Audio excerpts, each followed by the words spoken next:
সুদ আছে যেখানে মুমিন যাবে না। সুদ হচ্ছে পুঁজিবাদী অর্থনীতির হাতিয়ার। দমন নিপীড়নের মূল মাধ্যম হচ্ছে সুদ। এই সুদের কারণে যারা ধনী এরা শুধু ধনী হতে থাকে, আর যারা গরিব শুধু গরিবই হতে থাকে। ইসলাম চায় না যে রাস্তার এক পাশে পাঁচতলা আর এক পাশে থাকবে গাছতলা। চিল্লা এখন ঠিক কিনা? ইসলাম চায় কায়লা ইয়াকুনা দুলাতান বাইনাল আগনিয়া মিনকুম, সম্পদ যাতে ধনীদের হাতে কুক্ষিগত হয়ে না থাকে, সম্পদের তারল্য যাতে সবার হাতে পৌঁছে যায়। এজন্য ইসলাম সুদকে করেছে হারাম আর ব্যবসাকে করেছে হালাল। চিল্লায় পড়েন আল্লাহু আকবার। এজন্য রাব্বুল আলামিন বলেন ওয়া আহাল্লাল্লাহুল বাইআ ওয়া হারামার রিবা, আমি আল্লাহ তোমাদের জন্য সুদকে করলাম হারাম আর ব্যবসাকে করে দিলাম হালাল। সুবহানাল্লাহ। ব্যবসাকে হালাল করেছে কে? আর সুদকে হারাম করেছে কে? সুদের মধ্যে দেখা যায় অনেক লাভ, অনেক টাকা, অনেক বরকত, শুধু বেড়ে যায়।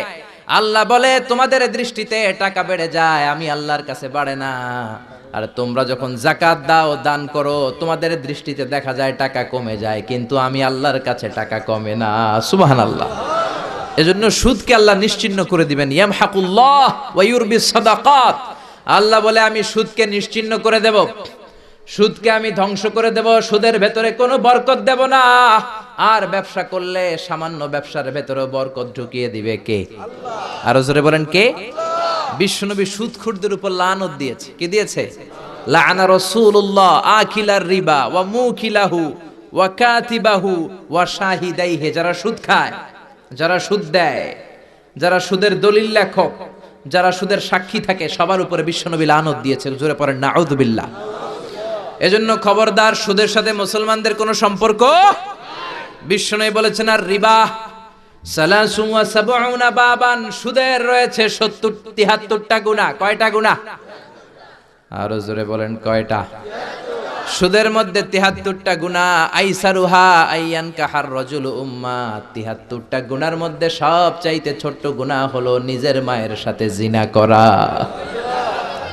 73টা গুনাহ। আর সবচেয়ে ছোট গুনাহ হচ্ছে আইয়ান কাহার রাজুল উম্মা, ব্যক্তি তার মায়ের সাথে জিনা করবে। এটা যদি সবচেয়ে ছোট্ট গুনাহ হয়, তাহলে বড় গুনার অবস্থা কি? বড় গুনাহটা কি জানার দরকার আছে না নাই? আল্লাহ সেটাও বলে দিলেন ফাযানু বিহারবিম মিনাল্লাহি ওয়া রাসূলিহি। সুদের সবচেয়ে ছোট গুনাহ মায়ের সাথে জিনা করা, আর সুদের সবচেয়ে বড় গুনাহ আল্লাহর সাথে যুদ্ধ করা। করবেন নি? পারা যাবে না আল্লাহর সাথে যুদ্ধে? সে আল্লাহ কবে থেকে ক্ষমতায় বসা? এখন তো আল্লাহ বুড়া হয়ে গেছে। হ্যাঁ, আল্লাহর ক্ষমতা কি আগের মতো আছে? জোরে বলেন আছে। এজন্য সুদের সবচেয়ে ছোট গুনাহ মায়ের সাথে জিনা, সবচেয়ে বড় গুনাহ কার সাথে? যুদ্ধ।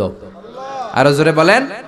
এজন্য বিশ্বনবী বলতেন ইজতানিবু আস-সাবআল মুবিকাত, 7টা ঈমান বিধ্বংসী, আমল বিধ্বংসী কাজ থেকে তোমরা বেঁচে থাকবা। এক নম্বরে হলো শিরক, আল্লাহর সাথে শিরক করবা না। 2 নম্বরে হলো মাতা পিতার সাথে অবাধ্যতা করা।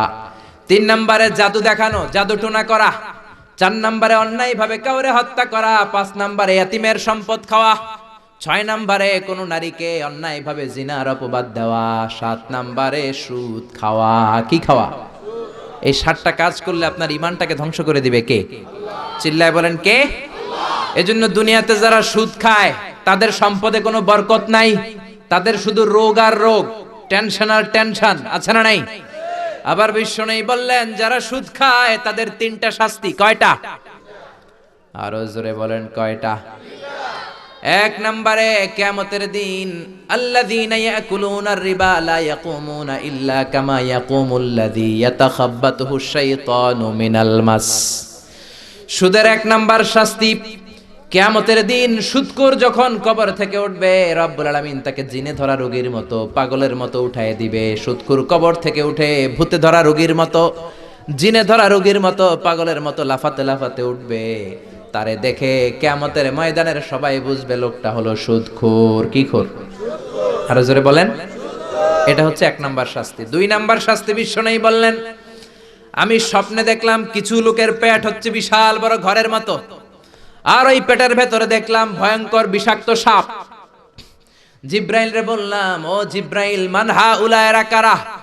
বিশ্বনবী বললেন হাউলা এই আকালাতুর রিবা, এরা হলো আপনার উম্মতের মধ্য থেকে যারা সুদ খেয়েছে ওই সুদখোর লোকগুলা। পড়েন না আউযুবিল্লাহ। 3 নাম্বার শাস্তি, বিশ্বনবী বলেন যে রাতে আমাকে মেরাজে নেওয়া হলো, রাআইতু লাইলাতা উসরিয়া বি, মেরাজের রাতে আমি দেখলাম রক্তের একটা নদী, ওই নদীর উপর কিছু লোক সাঁতার কাটে। কিসের নদী দেখছেন কোনদিন? রক্তের নদী আমরা কোনদিন দেখেছি? রক্তের একটা নদীর ভেতরে কিছু লোক সাঁতার কাটে। সাঁতার কাটতে কাটতে বাঁচার জন্য যখন পারে আসতে চায়, তীরে আসতে চায়, কিছু ফেরেশতারা অনেক বড় বড় পাথরের খণ্ড নিয়ে বসা, তীরের দিকে আসতে চাইলে প্রচন্ড জোরে পাথর নিক্ষেপ করে তার চেহারার দিকে। পাথরের আঘাতে ওই লোকটার চেহারা ছিন্ন বিচ্ছিন্ন হয়ে যায়। লোকটা চিৎকার করতে করতে আবার রক্তের নদীর মাঝখানে চলে যায়। আবার তীরে আসতে চাইলে আবার পাথর আছে না নাই? জোরে বলেন। বিশ্বনবী বললেন মান হাউলা ইয়া জিবরিল, ও জিব্রাইল এরা কারা? বিশ্বনবী বললেন এরা হলো আপনার সুদখোর উম্মত। এরা কারা? এজন্য সুদ খাওয়া যাবে? জোরে বলেন, সুদ খাওয়া যাবে? খবরদার, সুদ খাওয়া যাবে না। সুদের বিপরীতে আমরা ব্যবসা করব। ব্যবসায় বরকত দিয়েছে কে? বিশ্বনবী বললেন রিজিককে আল্লাহ 10 ভাগ করেছেন, তার 1 ভাগ দিয়েছেন পৃথিবীর অন্যান্য পেশার ভেতরে, আর 9 ভাগ দিয়ে দিয়েছেন ব্যবসার ভেতরে। সুবহানাল্লাহ। রিজিকের 9 ভাগ থাকে ব্যবসার ভেতরে, এজন্য সুদ খাওয়া যাবে না। সুদের সাথে ইসলামের কোনো সম্পর্ক। আমরা ব্যবসা করব। আপনি মুশারাকা সিস্টেমে, মুদারাবা সিস্টেমে, আপনি মুরাবাহা সিস্টেমে ব্যবসা করেন, ওই ব্যবসায় বরকত দিবে কে? জোরে বলেন কে? সুদ হারাম এই কারণে, কারণ টাকার ভেতর থেকে টাকা আসে না। আপনি 1 লক্ষ টাকার একটা বান্ডিল আপনার আলমারির ভেতরে আজকে রাখলেন, 1 বছর পরে খোলার পরে এটা কি 1,10,000 টাকা হবে? 1,05,000, 1,02,000, 1,10,000 টাকা, 1,05,000 টাকা, 1,01,000 টাকা, 1 টাকাও পারবে না। কত থাকবে? 1 লাখই থাকবে। কারণ টাকার ভেতর থেকে টাকা আসে না।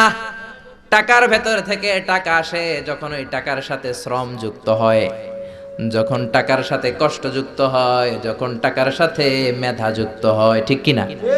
তো আপনি টাকা দিয়ে কেমন করে টাকার ভেতর থেকে টাকা নেন? এটা হারাম। হয়তো আপনাকে ব্যবসায় অংশগ্রহণ করতে হবে, লাভ লস দুইটাতে অংশগ্রহণ করতে হবে, রিস্কও থাকবে। আপনি ব্যবসায় টাকা দিয়ে শুধু লাভ নিলেন, লস নিলেন না, এটাই সুদ। ঠিক কিনা? আপনার লাভও নিতে হবে, লসও নিতে হবে, ঝুঁকিও নিতে হবে। এইটার নাম হলো ব্যবসা। হয় আপনি ব্যবসা করবেন, তা না হলে আপনি কর্জে হাসানা দিবেন। কি দিবেন? কর্জে হাসানা দিলে ওই ব্যক্তির মর্যাদা বাড়িয়ে দেয় কে? চিল্লায় বলেন কে? 3 সিস্টেমে ব্যবসা করবেন। কয় সিস্টেমে? সবাই বলেন, আরো জোরে বলেন। 1 নাম্বার হচ্ছে মুশারাকা সিস্টেম। মুশারাকা, পার্টনারশিপ। আমি আপনি শেয়ার, 3-4 জন মিলে শেয়ার, আমার টাকা আপনার টাকা, আর দুজনে মিলে ব্যবসা করব। আমার যদি ধরেন 4 লক্ষ টাকা হয়, আপনার যদি 6 লক্ষ টাকা হয়, তাহলে যেই লাভ হবে তার 60% নেবেন আপনি, 40% নেব আমি। লসও যদি হয় 60% আপনার উপর, 40% আমার উপর। এই ব্যবসাকে বৈধ করেছে কে? আল্লাহ। আরো জোরে বলেন না। 2 নম্বরে হচ্ছে আল মুদারাবা। মুদারাবাও বৈধ। মুদারাবা মানে হচ্ছে আপনার টাকা আমার শ্রম। আল্লাহ আমারে কোনো টাকা দেয় না, আমি মিসকিন, আমি ফকির, আমি দেব শ্রম, আপনি দিবেন টাকা। কত পার্সেন্ট লাভ হলে কে কতটা নিব এটা আমরা ভাগ করে নিব। কিন্তু লস হলে আমার কোনো লস নাই, কারণ আমার শ্রম আপনার টাকা, আমি যে খাটছি এটাই তো আমার লস। ঠিক কিনা? কথা বলেন। আর টাকা যেহেতু আপনার, পুরো লস নেবেন আপনি। এই সিস্টেমও ব্যবসা যায়। 3 নাম্বার হচ্ছে আল মুরাবাহা। বুঝার চেষ্টা করেন, আমার ঘরে ফ্রিজ নাই, ফ্রিজের দাম 1 লক্ষ টাকা। কয় লাখ টাকা? আপনি আমারে বাজার থেকে 1 লক্ষ টাকা দিয়ে একটা ফ্রিজ কিনে আমার কাছে 1,20,000 টাকায় বিক্রি করবেন। এটা আমি কিস্তিতে দিব আপনারে, 6 মাসের কিস্তিতে দিব। আপনার লাভ হচ্ছে আপনি 1 লক্ষ টাকা দিয়ে কিনে 1,20,000 বিক্রি করছেন, 20,000 লাভ। আর আমার লাভ হচ্ছে আমার কাছে কোনো টাকা নাই, আমি ফ্রিজের মালিক হয়ে গেলাম, কিস্তিতে দিয়ে 6 মাস পরে আমি টাকাও পূর্ণ করে দিলাম। এটাকে বলে মুরাবাহা। শাহজালাল ইসলামী ব্যাংক, আল আরাফা ইসলামী bank, Bangladesh Islamic bank limited, এই 3টার সিস্টেমে আপনাদের সাথে বিজনেস করে। আল মুদারাবা, আল মুশারাকা, আল মুরাবাহা, যেই সিস্টেমে আপনি করেন না কেন এগুলোর কবুল করে নিবে কে? আল্লাহ। কিন্তু এগুলো না করে 100 টাকার বান্ডিল দিয়ে বললেন এই নাও 100 টাকার বান্ডিল, এখানে 10,000 টাকা আছে, সুদে লাগালাম, মাসে দিবা 1,000। কয় হাজার? আরো জোরে বলেন। এখন মাস শেষে 1,000 দিতে পারে না, ওইটার উপর আবার বাড়তে শুরু করলো। আল্লাহ বলে লা তাকুলু আর রিবা আদাআফা মুদাআফা, খবরদার চক্রবৃদ্ধি হারে সুদ খেও না। মাহাজনী সুদ খেও না। কার কথা? আরো জোরে বলেন, কথাটা কার? মাহাজনী সুদ খাওয়া যাবে না, চক্রবৃদ্ধি হারে সুদ খাওয়া যাবে না। তাহলে ব্যাংকের সুদ খাওয়া তো যাবে না? ব্যাংকের সুদ খাওয়া যাবে না। ব্যাংকের সুদও হারাম, আর চক্রবৃদ্ধি হারে মাহাজনী সুদ, এটা অনেক ভয়ঙ্কর হারাম। গ্রামে গঞ্জে এরকম আছে না নাই? 10,000 টাকায় মাসে 1,000 টাকা সুদ। কথা কন, কথা কন, কথা কন। আছে, এখন দিতে পারে না, সুদ আবার বেড়ে যায়।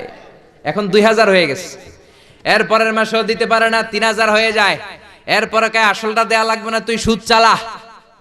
কি চালা? সুদ চালাইতে চালাইতে বাড়ি নাই, ভিটা নাই, জমি নাই, টিউবওয়েল নাই, পরনের লুঙ্গিও নাই। আছে না নাই? এটার বলে মহাজনী সুদ, এটার বলে চক্রবৃদ্ধি হারে সুদ। এই সুদ খাওয়া যাবে না। এজন্য সুদ আপনি খেলে এই সুদের এই সম্পদের ভেতরে কোনো বরকত নাই, এটাকে ধ্বংস করে দিবে কে? চিল্লায় বলেন কে? এজন্য আপনি ব্যবসা করবেন। আল্লাহ বললেন হাল্লাল্লাহুল বাইআ ওয়া হারামার রিবা, আমি আল্লাহ ব্যবসাকে তোমাদের জন্য হালাল করলাম, সুদকে করলাম হারাম। এখন আমরা সুদ খাবো না ব্যবসা করব? জোরে বলেন, সুদ না ব্যবসা? ব্যবসার সিস্টেম হচ্ছে আপনাকে লাভ লস দুইটাতে অংশগ্রহণ করতে হবে। আপনি যদি বলেন না আমি শুধু লাভ নিব লস নিব না, এটা ব্যবসা হবে? এটা সুদ হবে। এটা কি হবে? চিল্লায় বলেন কি হবে? এরপর ইসলাম বলে লা মাইসার, কোনো জুয়া চুরি থাকবে না। বিজনেসের মধ্যে জুয়া চুরি নাই, মানে লটারি নাই। কিন্তু বাংলাদেশে লটারি সিস্টেম আছে না নাই? 10 টাকায় 40 লক্ষ টাকা আছে না নাই? এটা সরাসরি জুয়া চুরি, এটার সাথে ইসলামের কোনো সম্পর্ক। এর কারণ হচ্ছে আমরা 10 টাকা দিয়ে লটারি কিনি, পাই এরকম একটা কাগজ, এই লটারির একটা নাম্বার থাকে এখানে, ঠিক কিনা? আর লেখা আছে 10 টাকায় প্রথম পুরস্কার 40 লক্ষ টাকা। লক্ষ লক্ষ মানুষ 10 টাকা দিয়ে এটা কিনে। কেনার পর যেদিন ড্র হবে, রাফেল ড্র, একজন পায় 40 লাখ, আরেকজন পায় 30 লাখ, আরেকজন পায় 20 লাখ, আরেকজন 10 লাখ, পঞ্চম পুরস্কার পায় 1 লাখ, আর লক্ষ লক্ষ মানুষ এই কাগজ পানিতে ভিজায় খায়। সিল্লাইকন ঠিক কিনা? এটার নাম হচ্ছে জুয়া চুরি, এটা জায়েজ নাই। কিন্তু এই লটারির কাগজের সাথে যদি আপনার একটা কলম দিয়ে দেয়, এটাকে জায়েজ করার সিস্টেম আছে। এই 10 টাকার লটারির, যখন আপনি লটারিটা কিনবেন, আপনাকে যদি একটা কলম দিয়ে দেয়, তাহলে কেমন যেন আপনি 10 টাকা দিয়ে একটা কলম কিনলেন। এটা ব্যবসা, এটা হচ্ছে ব্যবসার সুরা, এটা জায়েজ আছে না নাই? তার মানে লক্ষ লক্ষ মানুষ যখন লটারি কিনলো, সাথে পেল একটা কলম। এরপরে ড্র হওয়ার পরে একজন পাবে 40 লাখ, আরেকজন 30 লাখ, একজন 20 লাখ, আরেকজন 10 লাখ, আর লক্ষ লক্ষ সবাই পাইছে একটা করে কলম। তার মানে আমরা সবাই কিছু না কিছু পাইছি। চিল্লায় এখন ঠিক কিনা? এই সিস্টেমে যদি করেন, তাহলে এটারে বৈধ করে দিবে কে? জোরে বলেন কে? এরপরে ইসলাম বলেন নো আনসার্টেইনটি, কোন ব্যবসার মধ্যে আনসার্টেইনটি থাকতে পারবে না, সুনিশ্চিত হতে হবে সবকিছু। লা দারারা ওয়ালা দারার ওয়ালা গারারা ফিল বাই, বেচা কিনার মধ্যে কোনো ধোঁকাবাজি থাকতে পারবে না, অনিশ্চয়তা থাকতে পারবে না। অনেকে উড়ন্ত কবুতর বিক্রি করে, আছে না নাই? কবুতর যারা পালেন, 10টা কবুতর আছে আপনার, আপনি দেখবেন সারাদিন কবুতর আকাশে উড়ার পরে বিকালে আবার বাসায় চলে আসে। আপনি বললেন এই যে 10টা কবুতর আকাশে উড়ে, এই 10টা কবুতর আপনারা বিক্রি করে দিলাম, এক একটা 100 টাকা করে, 10টায় কত হয়? 1000 টাকা বিক্রি করে দিয়েছেন। এই বিক্রি শরীয়ত সম্মত হয় না। এর কারণ প্রতিদিন কবুতরগুলো বিকেলবেলা উড়ার পরে সন্ধ্যাবেলায় ফিরে, আজকে বিকালে নাও ফিরতে পারে। যেরকম ঠিক কিনা? আজকে 10টা কবুতর যদি অন্যদিকে চলে যায়, 1000 টাকা লিয়ে কিলাকিলি আছে না নাই? ইসলাম বলে কিলাকিলির কোনো সুযোগ নাই। কবুতরগুলো নামবে, 10টারে তুমি ধরবা, কবজ করবা, তার হাতে হ্যান্ড ওভার করবা, তারপরে বিক্রি করবা। এটারে জায়েজ করে দিবে কে? এরপরে পুকুরের মধ্যে মাছ থাকা অবস্থায় কেনা বেচা জায়েজ নাই। এরকম কেনা বেচা বাংলাদেশে আছে না নাই? আন্দাজে মানুষে শখের বসে কিনে ফেলে, পুকুরের মধ্যে বুদবুদ করতেছে, ভাবতেছে হাজার হাজার মাছ কিনছে, 10 লক্ষ টাকা দিয়ে কিনে ফেলছে। কই মাছের পুকুর, উঠায় দেয় 20 কেজি কই আর 50 কেজি কাঁকড়া আর 70 কেজি ব্যাং, আছে না নাই? এরপরে কিলাকিলি আছে না নাই? এজন্য ইসলাম বলে না, কবুতরটা হাতের মধ্যে কবজ করার পরে যেমনি বিক্রি করলাম, মাছগুলাও জাল দিয়ে তোলো, তারপরে গনে গনে বিক্রি করো, কবুল করে নেবে কে? গাভীর ওলানের মধ্যে দুধ রেখে বিক্রি করা জায়েজ নাই। ওলান এত ফিলা গেছে এরকম, এটা মনে হচ্ছে যে 20 কেজি, দহন করার পরে পাওয়া গেছে 5 কেজি, এরকম আছে না নাই? কারণ এটা দুধের কারণেও ফুলতে পারে, টিউমারেও ফুলতে পারে, ঠিক কিনা? এজন্য ইসলাম বলে লা গারারা ফিল ইসলাম, ইসলামে কোনো গারারা নাই, ধোকাবাজি নাই। আনসার্টেনটি নাই, অনিশ্চয়তার মধ্য দিয়ে, হাওয়ার মধ্যে কোনো বিজনেস নাই। আগে জিনিসটা তোমার হাতে নাও, তারপরে বিক্রি করো, কবুল করে নিবে কে? শেয়ার বাজার নিয়ে প্রশ্ন করে যেই প্রোডাক্টের ব্যবসা হালাল, ওই প্রোডাক্টের শেয়ারও হালাল। চিল্লায় বলেন ঠিক কিনা? এরপরে বিশ্বনবী বললেন, মান গাশশানা ফালাইসা মিন্না, বেচা কিনার মধ্যে যে আমার উম্মতদের মধ্যে যে অন্যকে ধোঁকা দেয়, সে আমার উম্মত হতে পারে। ধোঁকাবাজির ব্যবসা বাংলাদেশে আছে না নাই? ফলের দোকানে গেলে দেখবেন চকচকে যেই সাইডটা, ওই সাইডটা ক্রেতার দিকে রাখে, পচা জায়গাটা নিচের দিকে রাখে, এরকম ব্যবসায়ী আছে না নাই?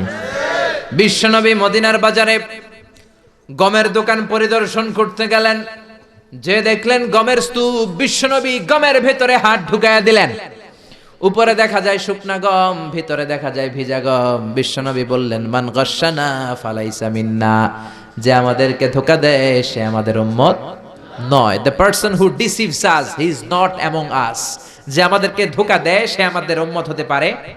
চিল্লায় বলেন উম্মত হতে পারে। এজন্য এই ধোঁকাবাজি করে কোনো ব্যবসা করা যাবে? জোরে বলেন। আর সুদের সাথে আমাদের কোনো সম্পর্ক? চিল্লায় বলেন সম্পর্ক। সুদকে ধ্বংস করে দিবে কে? আর ব্যবসায় বরকত ঢুকিয়ে দিবে কে? বরকতে বিশ্বাস করেন তো? বিশ্বাস করেন? অল্পের ভেতরেও বরকত হতে পারে, হাজার কোটি টাকার মধ্যেও বরকত নাও থাকতে পারে। চিল্লায় বলেন ঠিক কিনা? এজন্য আজ থেকে সুদের সাথে আমাদের কোনো সম্পর্ক নেই, আমরা ব্যবসা করব মুশারাকা সিস্টেমে, মুদারাবা সিস্টেমে, মুরাবাহা সিস্টেমে ব্যবসা করব। অল্প প্রফিট হলো এটার মধ্যে বরকত দিবে কে? আরো জোরে বলেন কে? আর সুদের ব্যবসা করবেন না তো?